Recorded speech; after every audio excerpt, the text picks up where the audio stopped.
ito na yung ignition key natin. Bale, ito yung kulay itim, yung ACC niya. Yung ACC niya, yung kulay itim, ang trabaho niya, nagsusupply ng power dito sa ah, anim na terminal ang susupplyan niya ng itong kulay na itim na yan. Ito yun. Yan yung kulay itim na to.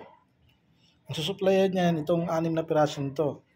Signal left and right, horn, positive ng horn, positive ng signal, brake switch, tapos ignition ng dashboard, tapos speed sensor, siya yung positive ng speed sensor, tapos tail light.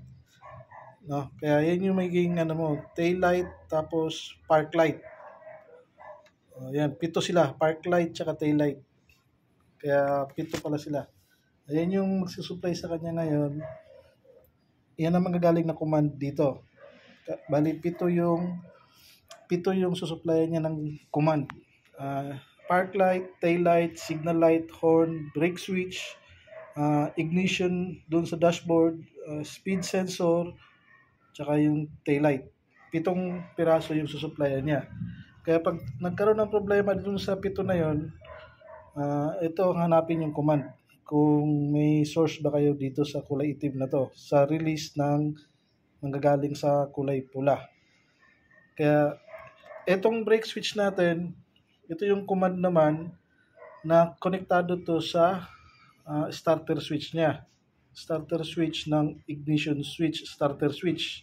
Itong brake switch niya. Positive to na manggagaling dito sa kulay itim na wire na to, papasok sa brake switch, tapos hindi mo siya ma-on yung push start mo kundi mo i-brake yung positive ng brake switch. Kaya yung positive ng brake switch, gagapang yun, tatawid yun papunta dun sa push start nyo. Kaya ACC pa rin ang command niya positive, papasok naman siya ngayon sa ECM. No? Command positive, ECM, ang ilalabas ng ECM negative. Kaya yan yung trabaho lang nung ACC natin. Hindi siya nagbibigay ng power sa ECM. Ang ECM natin, ang nagbibigay ng power, itong dalawang to. Itong dalawang to ang nagbibigay ng power ng ECM. Kaya walang ugnayan ng ECM natin dito sa ACC, sa accessories. Itong dalawang tong wire na to, ito yung nagbibigay ng power supply ng ECM. No, siya nagbibigay ng power supply dito. Yung dalawang positive na magagaling dito kapag inon mo yung susian. Magkakaroon ng positive dito at yun ang magsusupply ngayon doon sa ECM natin. Kaya makikita mo, dalawa yung nakakonect sa master key, isa nito, tsaka isa dito. No? Yan yung magsusupply ngayon sa ECM mo, sa itong dalawa. Kaya alam niyo na yung trabaho ng master key natin, dalawang ECM, isang ACC accessories, tapos isang source ng positive.